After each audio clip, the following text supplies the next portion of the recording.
Good evening, everyone. Thank you for joining us tonight. My name is Jordan. I'm the Sustainability Education Officer at North Sydney Council. And this webinar is part of our run by the sustainability team, our green events program, specifically our Electrify North Sydney program. So encouraging the community, households and businesses to move to all electric appliances and renewable energy. So thank you so much for joining us tonight.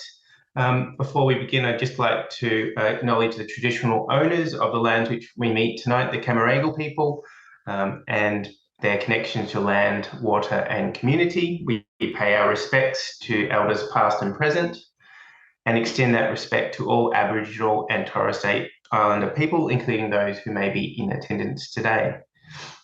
I also just like to mention that this webinar is being run in partnership with Willoughby City Council. So thanks everyone for joining who are joining us from Willoughby.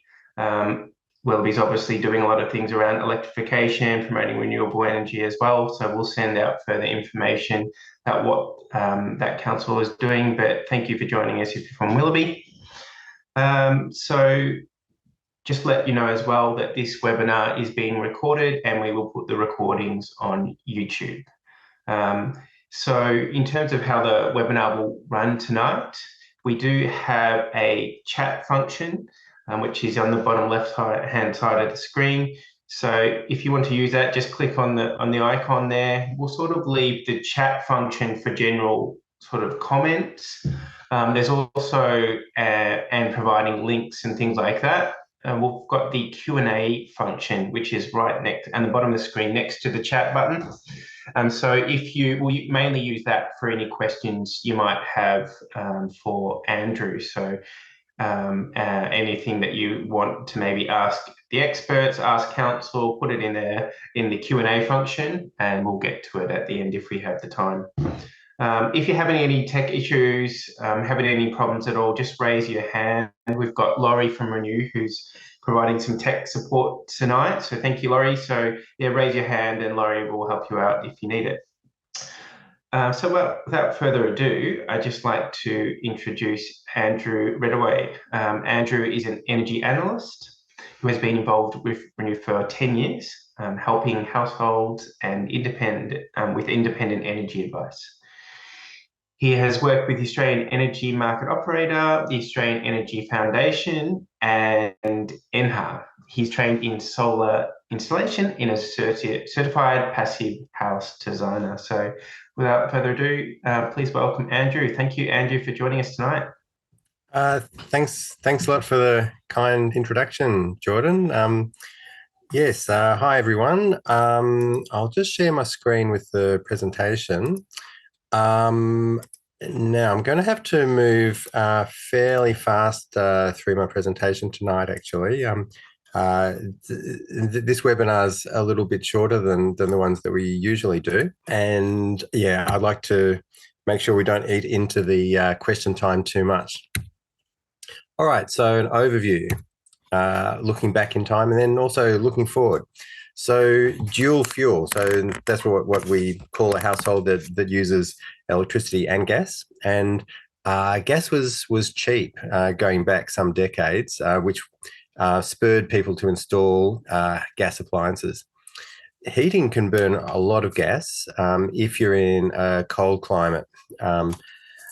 So if you're in a milder area like Sydney, then it may not be such a large amount of gas that the heating burns, and it may be hot water, which is more of a large gas user.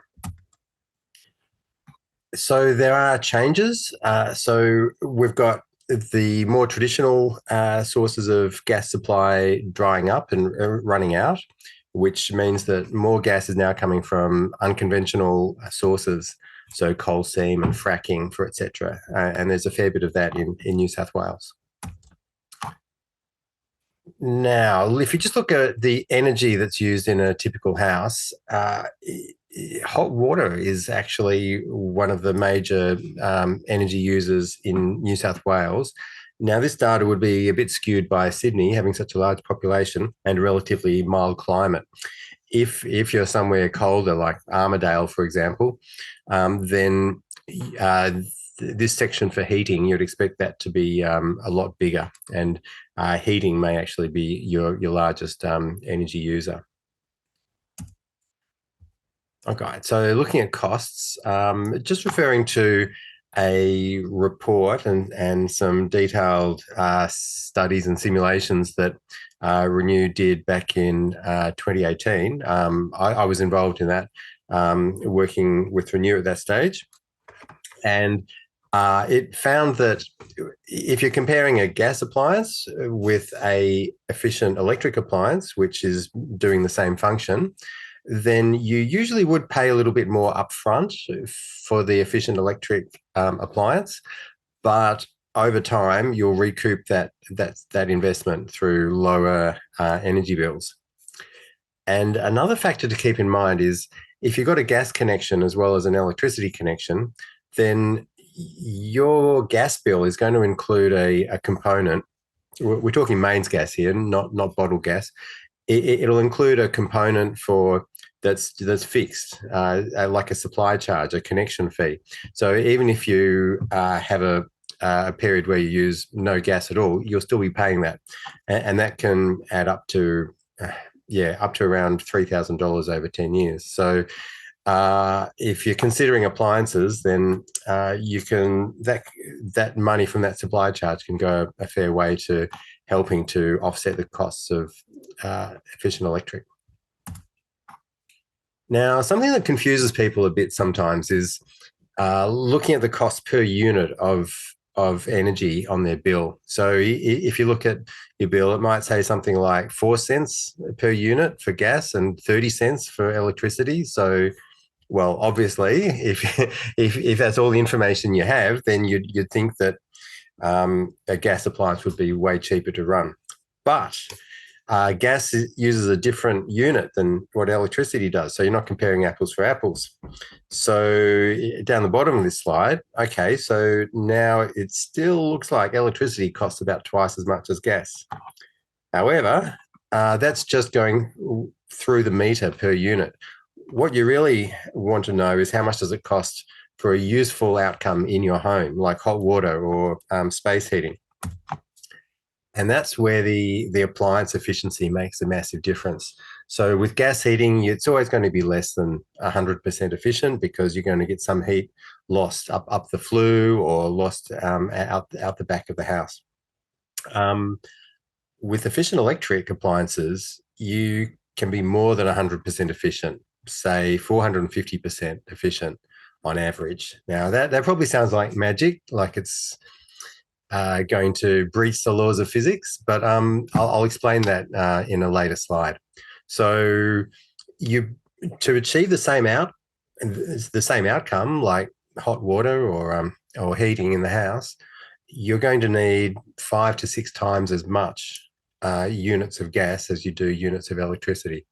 So once you allow for that, now we're looking at about gas being say 2.5 times more expensive than electricity. All right, so let's think about emissions, the impact on the climate.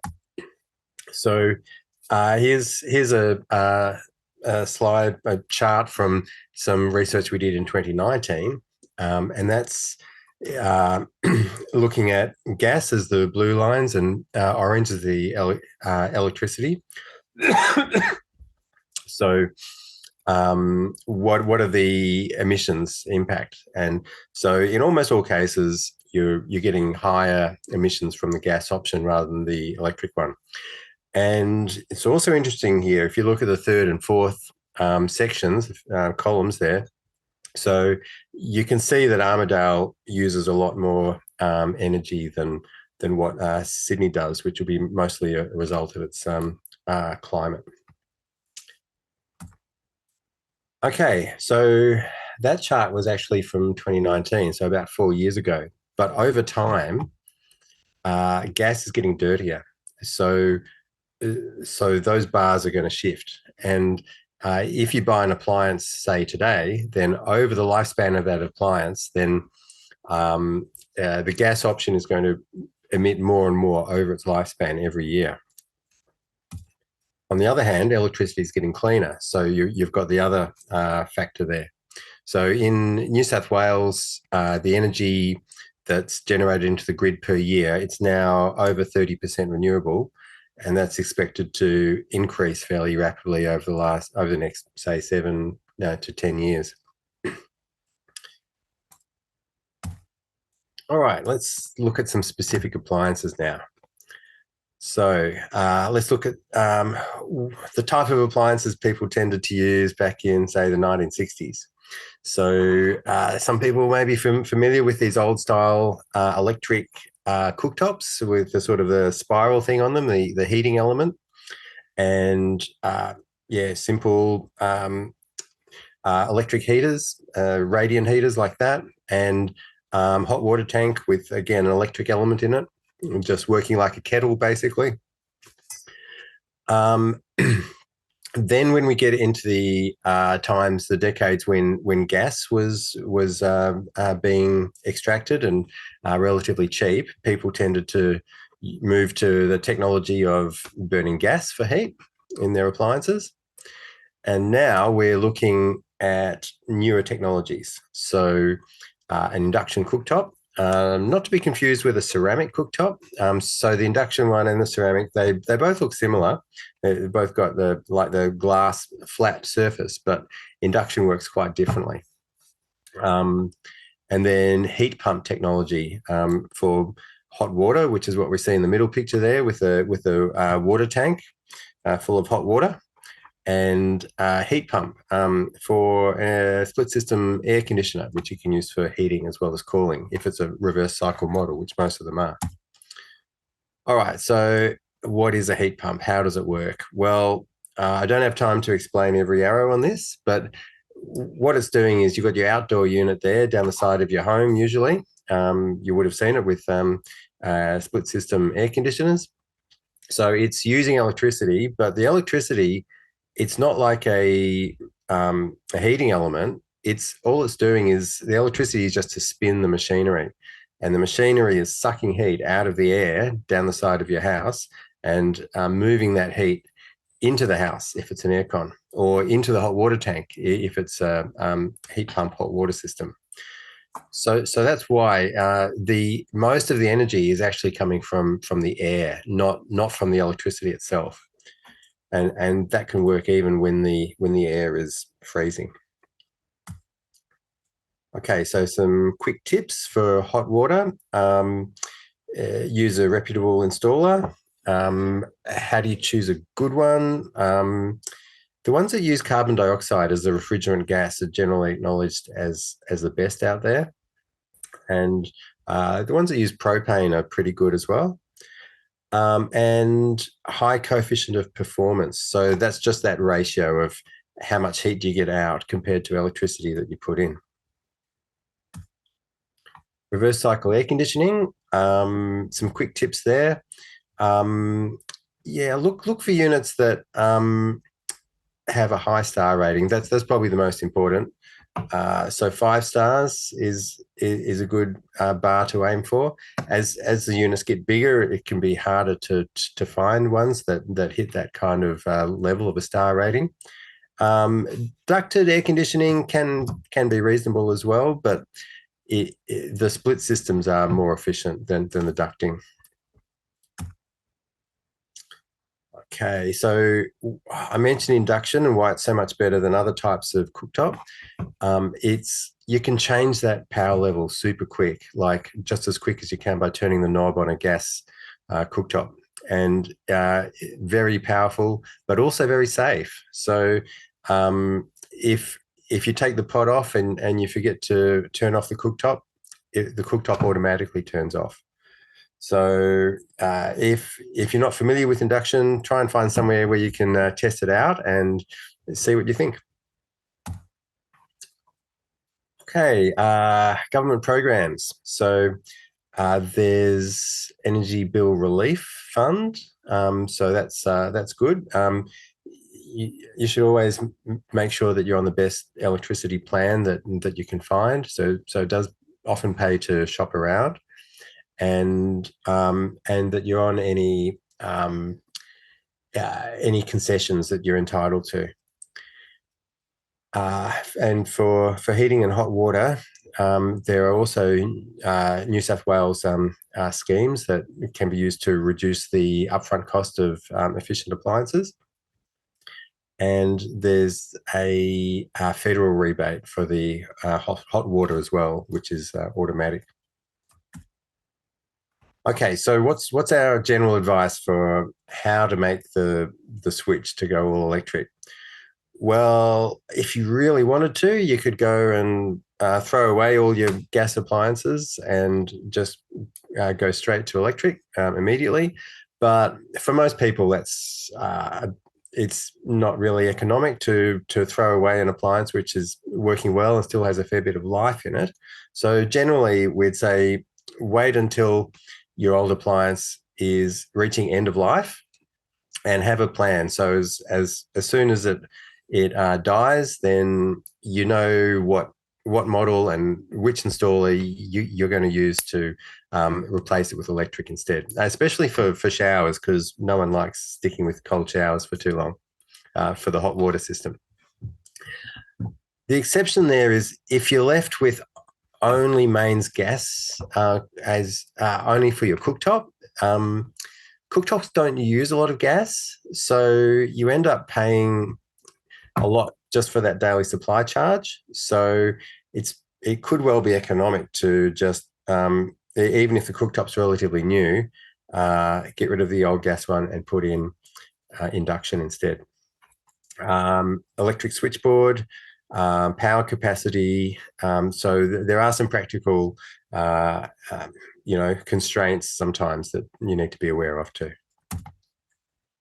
What's something you can do immediately? Well, if you need heating, then and you have gas heating in your living room, and you also have a reverse cycle air conditioner, well, why don't you try using your air conditioner instead? So it's mostly a matter of finding that heat button on your aircon, and you can see what the differences are in your bills, the electricity compared to the gas. If you're building a new home, try and go efficient. Try and get it well insulated and draft sealed, and avoiding gas from the start is a no-brainer. So if we're talking star ratings, then 7 to 8 stars on the Nathers scale is a good thing to aim for. What that translates to in basics, I'm not exactly sure, but going a bit above and beyond the minimum standards, that's generally a good level to achieve some economic benefits if you're going to be staying in the home for quite a while. Okay, what about solar systems? Well, we have whole webinars on solar and batteries, etc. So basically, yes, solar is generally economic, and so going off gas is generally economic as well, regardless of whether you have solar electricity or not. But the solar will enhance those savings as well. And home batteries, yes, they reduce your bills, and if it's the right product, they can allow you to, run appliances during a grid blackout. But given the upfront costs of home batteries, they're generally not economic, just from bill savings. So they're still more of a niche product. Okay, so if you get to the stage where you can go off gas totally, then you can close your gas account. There's a lot of stories out there from different experiences people have had at trying to get the gas taken away. So the easiest option is just to close the account, but that means you're still left with the gas meter on the side of your house, and you've still got the pipes going under your garden. So getting the meter and the pipes removed is another step, and Some people have had experiences with the gas networks that they're not used to people asking to have the gas taken away. So in some cases, they've tried to ask for fairly hefty fees to do that. But the regulators are now moving to make it harder for the gas pipeline companies to charge you too much for that. Okay, going all electric. So rather than just looking at electricity and gas, let's look at petrol as well. So EVs, again, we have whole webinars on those. Happy to answer questions in the Q&A at the end, but yeah, they're certainly cheaper to run. The main issue at the moment with EVs is the higher upfront cost. That's expected to come down over the next several years.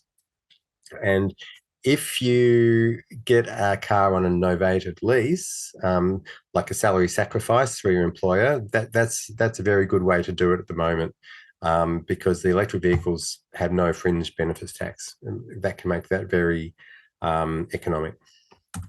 Oh, yeah, and it's not all about cars. Bicycles, electric bicycles, are very capable if you're in a situation to take advantage of it. All right, now let's look at some specific situations, because when it's easy to talk about, generalizations, but every home is different. Every family or person is different in how they use energy as well. So let's think about some specifics.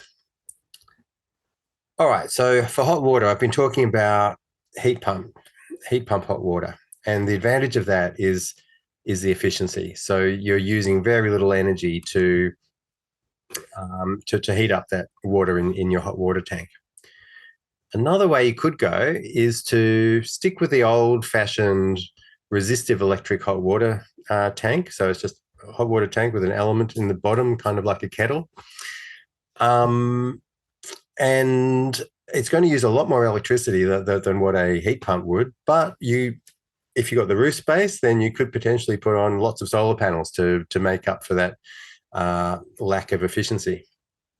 So yeah, that's a valid option. And if you are putting a new solar system on, then while installers are there and they're on the roof, then it's relatively cheap to add some extra panels, upsize that system. You'd run your hot water tank on a timer around midday, or maybe something a bit smarter than a timer, so it can actually adjust the power level that your heating element is running at to match the solar conditions during the day. So yeah, that can be a valid option. The thing to watch out for is if you have really cloudy weather and maybe you're using a lot of electricity in the home at that time, then if you turn on that powerful, not so efficient electric element in your hot water tank, then that may exceed what your solar panels are putting out, so you end up drawing power from the grid. So yeah, just be aware of that. There's a couple of things you can do to get around it. Another electric option is instantaneous electric hot water. So that's where you've got a relatively small unit on the wall. You've got cold water coming in, and you've got a really powerful electric element inside, which is heating up that cold water, and it's coming out at like 40 to 60 degrees to go into your shower. So they work. They're not a good fit with solar, because if you're only having a shower for up to 10 minutes, so during the shower you're going to be importing from the grid, because this heating unit is using a lot of energy in that 10 minutes, and then when you're not having a shower, then you revert back to exporting to the grid. So to make the most of your solar, you really want an appliance that can heat up your water over a few hours or something like that, like slow and steady, which is where the hot water tanks are great. solar thermal hot water. So this is a much older solar technology. Effective, works well, but it has fallen out of favor a bit these days. And one of the reasons is it's a one-trick pony. So that roof space that you've got those hot water panels on, the only thing it can do is heat the water in your hot water tank. So if it's a sunny day, your hot water tank may be totally heated by midday, and then the rest of the day, those panels are doing nothing except perhaps boiling off a bit of water. On the other hand, if you use that roof space for solar electric panels, yes, they can heat the hot water tank, they can power your appliances, they can charge an electric car, they can charge a battery, and if you've still got excess, then they can export that power into the grid and earn you a little bit of money for that as well. So these days, the general advice would be heat pump hot water rather than the solar thermal. But there are some niches where it makes sense. Like, for example, if you don't have space for a hot water tank on the ground, if you've got a townhouse or something like that with tight walkways down the side of the house, then this can be a good option as a place to put your hot water tank.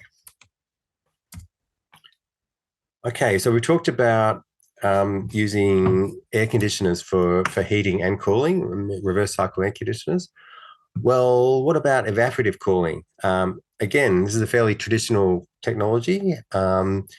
It can use less electricity than air conditioning, depending on how your home is insulated and sealed. Again, this is a one-trick pony. All it can do is cooling, can't do heating. And it's also not so effective when the weather's humid. So when you get a really nasty heat wave, which the scientists are apparently predicting we might be heading for that a little bit this summer, it tends to, the really nasty ones tend to be when you have high humidity, and the evaporative cooling doesn't work so well. And you have to have your windows and or doors open to get airflow through the house with evaporative cooling. So in general these days, the advice would be, rather than going for the open house, seal it up well, insulate it, do it properly, so you've still got sufficient ventilation to avoid issues with condensation, etc. But if you seal it up well and you use an air conditioner, then that can work effectively even in the worst heat waves. And the modern air conditioners don't use that much power, especially if they're split systems rather than ducted. And the same appliance can provide heat as well in winter. Hydronic heating. So that's a type of heating where you either have radiators like what we see here with hot water pipes flowing through them to just heat up the air and the space, or you may have hot water pipes going through the floor, like in a slab or under the floorboards. So this is a bit of a premium option. Generally, you'd only consider it in sort of colder areas. And it's a valid option, but it can be hard to find an installer to do this off electricity, because most of the time the installers they're sort of geared up to heat the water going through these hot water pipes with a gas boiler. So just make sure you can find a good installer that knows what they're doing, that they've got effective equipment that they work with. But it is probably going to be a fair bit more expensive than the sort of default recommendation, which would be a split system reverse cycle air conditioner. Now, some real special cases. So let's say you have very low hot water consumption. You live alone, you have short showers, say 5 minutes, you've got a good low flow shower head. Then if you compare that household to their neighbor that has, say, 4 teenagers that are playing sport, having lots of showers, got long hair, they've got a high flow shower head. So the single person may be using, a 10th or a 20th of as much hot water as the family next door. If that's the case, then over-capitalizing on an expensive hot water system may not make much economic sense. So if that's the case, maybe a instantaneous gas water heater is a more economic choice. So that may be a case where you actually do stick with gas, unless you can access some really good rebates and incentives to switch, or if you're doing it more for an environmental benefit rather than economic. I've mentioned the next one. Cooking. So let's say you really want to use a wok, and you've tried the electric wok alternatives. Yes, there are some that can work with induction cooktops, and they don't do it for you either. Then okay, if you really need gas for your style of cooking, fine, but you may be able to do that with bottled gas, because cooking doesn't use much gas. A bottle will last a long time, and you're saving that daily supply charge if you can close your mains gas account. The other thing you could do is you could have a single gas wok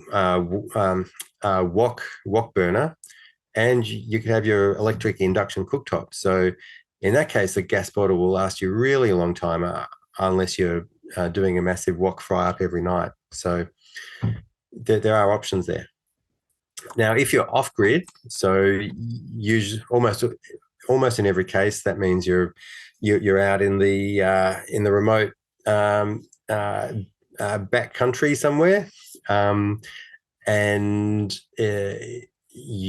having the grid extended to connect to your house would have actually cost you tens of thousands of dollars. So you've put in a standalone off-grid solar power system instead, with big batteries, probably a generator.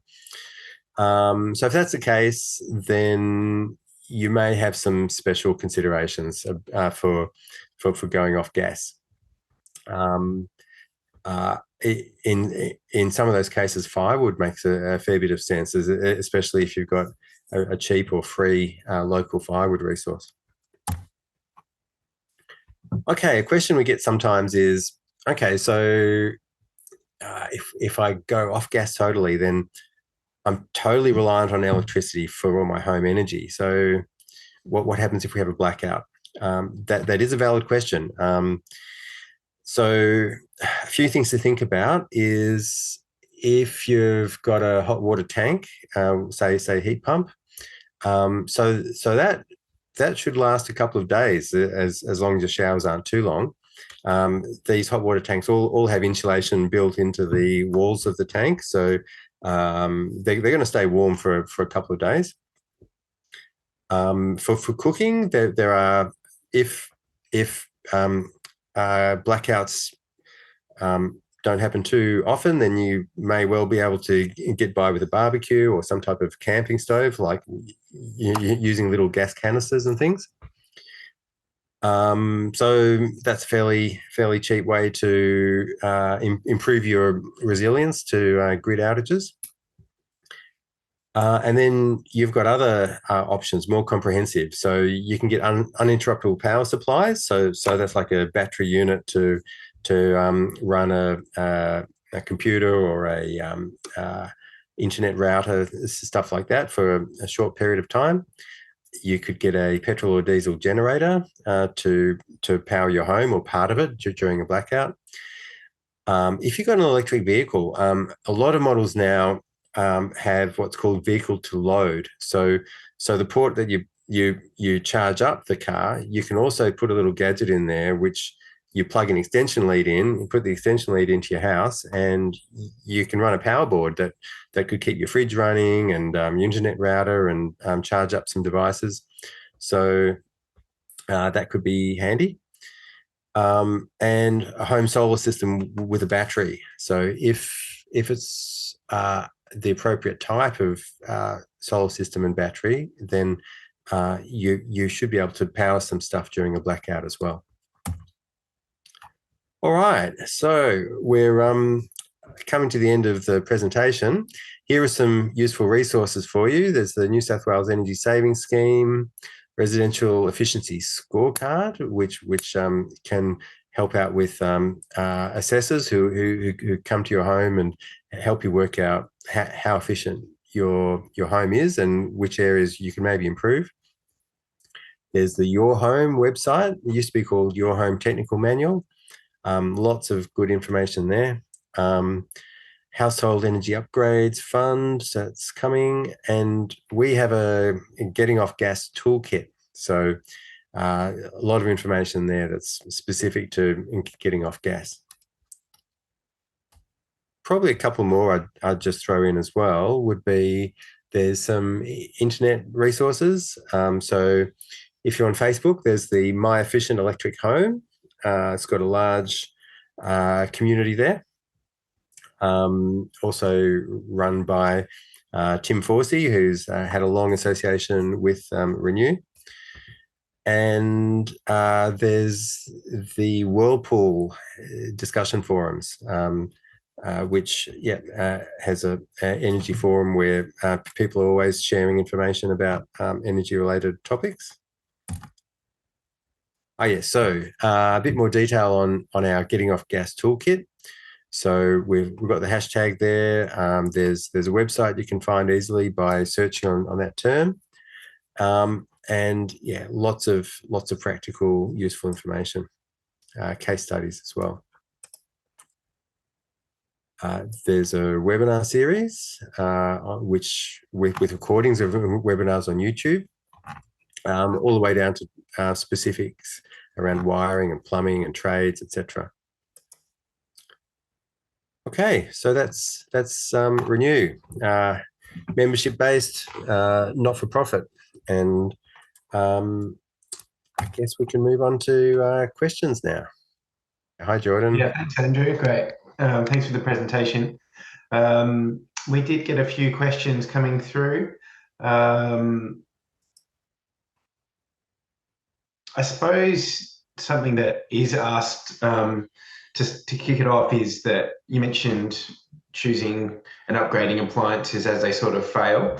If I suppose it's a common question that I get, if they were still all working, which one do you think gets the best bang for buck? Where would you start? Sorry, I didn't quite catch that. Which what's the best bang for buck? Yeah, so in terms of electric or appliances converting to an all-electric home, if which would you do first? Right. I see. Yeah. So there's usually three appliances. Hot water, space heating, and cooking. Some people have others. Even like some hobbies can use a fair bit of gas as well. But and also there's gas pool heating. In fact, my father-in-law has one of those, but he's tending to use it less now with the price of gas.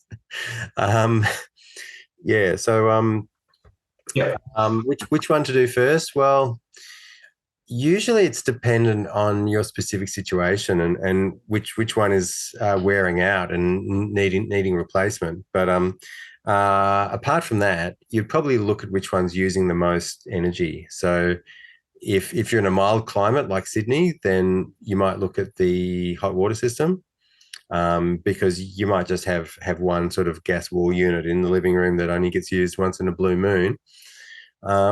If you're in a cold climate and you actually do use a lot of heating, then the lower running costs of efficient electric heating would really add up. So you might want to look at doing that early. Sooner rather than later, sort of thing. Yeah. And the final one is the gas cooktop. So yeah, that's not using so much gas. So look, if you're doing a kitchen renovation, then yeah, I would definitely take that advantage to do it. But otherwise, yeah, you could leave that till last, and um, as soon as that's going to be your only one, then just do it then as well. Yeah, great. I suppose John asked if there's a service to find a reputable heat pump manufacturers and installers, and you mentioned My Electric. Is it My All Electric Home? My Efficient Electric Home. My Efficient Electric Home Facebook page, which we'll put a link in the email follow up Yeah, tomorrow. that's probably a good one. There's also buyer's guides in Renew magazine, and yeah, the Whirlpool Great. discussion forum, and also just word of mouth with family and friends, especially in your local area. That can be good. Yeah, but for the manufacturers, then yeah, I'd be looking at ones that use carbon dioxide or perhaps propane as the refrigerant gases, like especially the carbon dioxide. So they're high quality units. They come out of Japan, and there's only three brands. So I might just mention those. So there's Sandon, Reclaim Energy, and there's and Rheem have a product as well. So yeah, so those tend to be quite quite efficient, and they don't need a resistive element in there as well, because the heat pump they use is so good that even in really cold weather they still work. Yeah.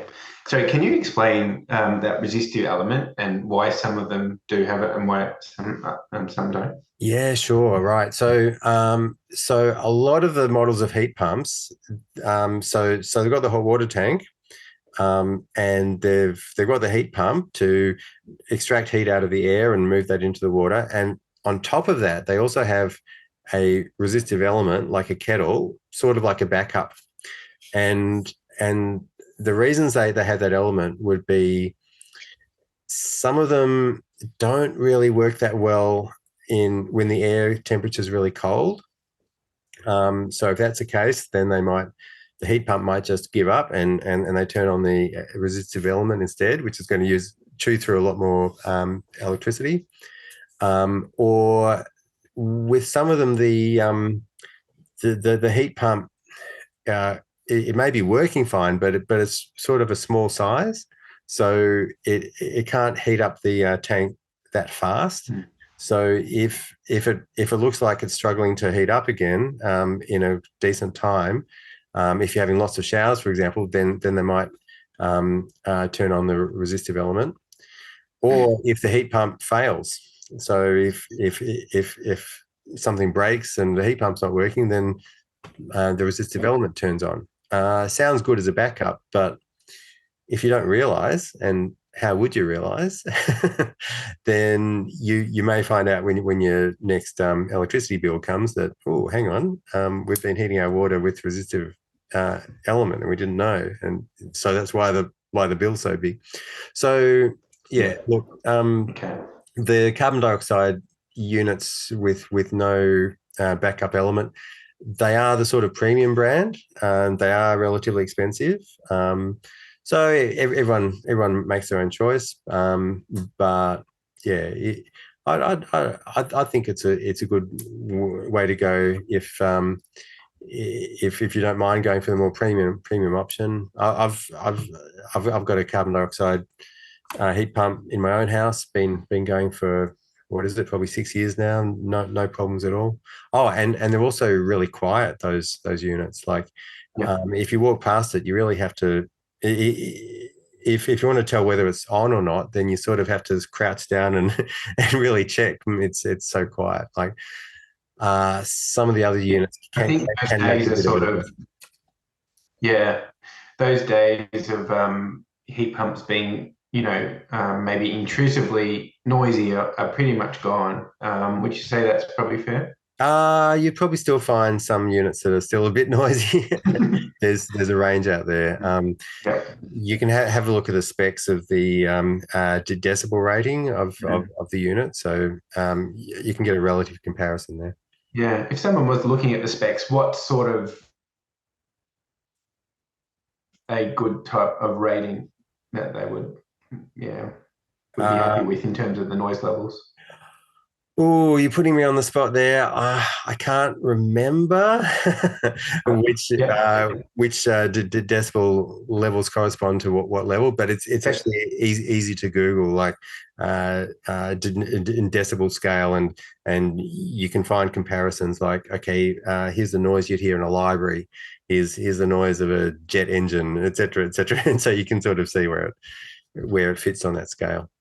Yeah, yeah. I recently installed a hot water heat pump as well, and Oh, I great. I found that it was a lot quieter than the reverse cycle aircon anyway. So I was so worried about the noise levels, but side by side next to a reverse cycle air conditioner, it was a Yeah, lot quieter. So, that's great. yeah.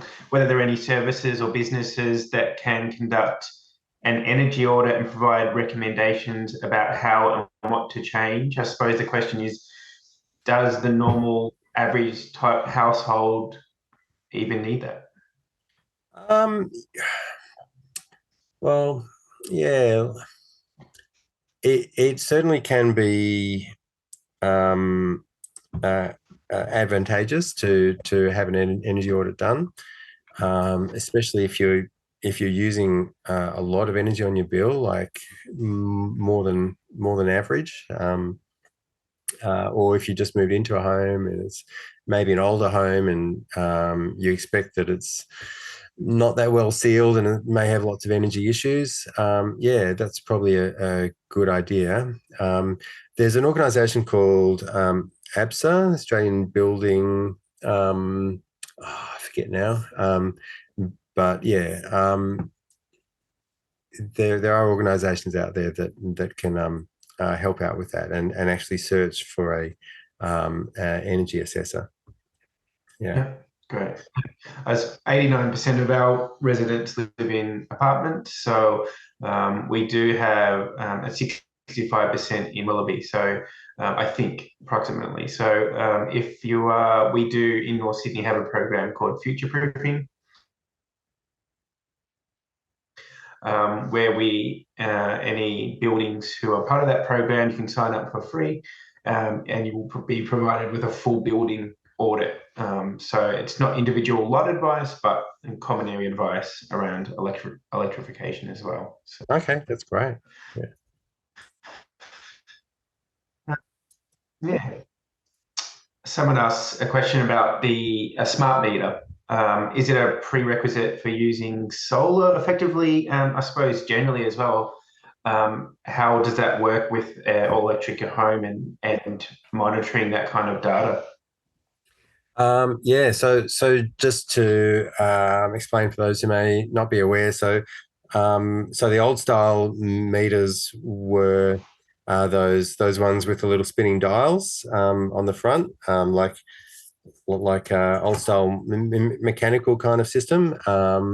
So they're not smart. All they're doing is like a speedo in the car. It's just tracking how much, well, actually odometer, how much energy's gone through it, like over time.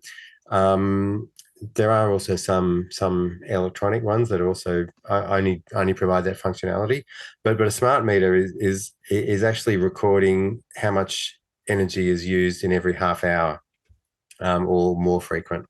So that's data that can be stored and downloaded, either by your distribution company or your electricity retailer, or yourself, through a website, through one of those two providers.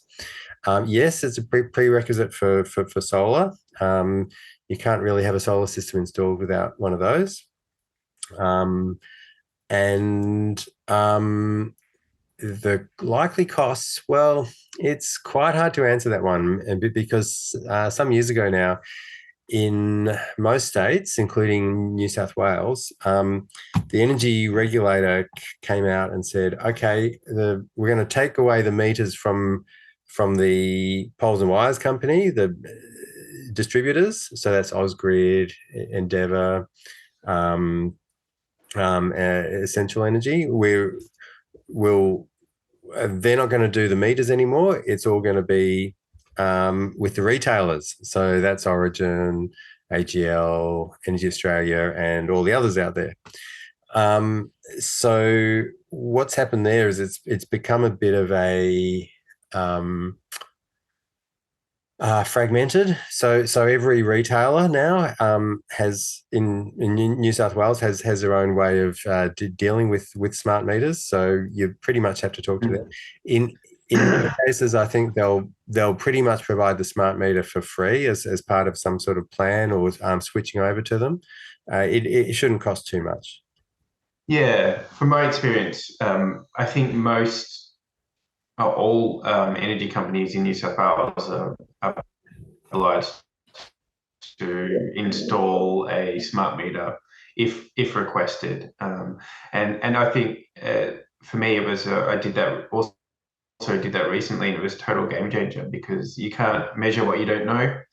And I was able to clearly see the daily usage, not in real time. I think it took 24 hours for me to read it, but I could clearly see the peaks and troughs. It measures it per hour across a 24-hour period. So it's really handy in trying to better understand your energy usage, especially if you're switching over to all electric. So you actually may be using more energy, even though you're having energy efficient appliances.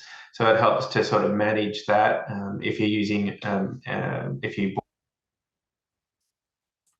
bought a EV or you're charging at home as well, you actually need a smart meter as well to be able to install that. So along with solar, like you mentioned, Andrew. So yeah, yeah, a few just general comments around. I think the New South Wales household energy saving upgrade program. So that is where they provide significant subsidies for lighting, hot water heat pumps, and reverse cycle aircon. So having gone through that process as well myself, I can tell you it does take a little time. The suppliers are pretty swamped. Any that are listed on their website, but it is worth following up because it's significant savings. I think the hot water heat pumps start from $99, including installation. So they might not be the top brands that were mentioned earlier, but I still think, yeah, it's worth considering for sure. So Duncan asked about your thoughts on biogas.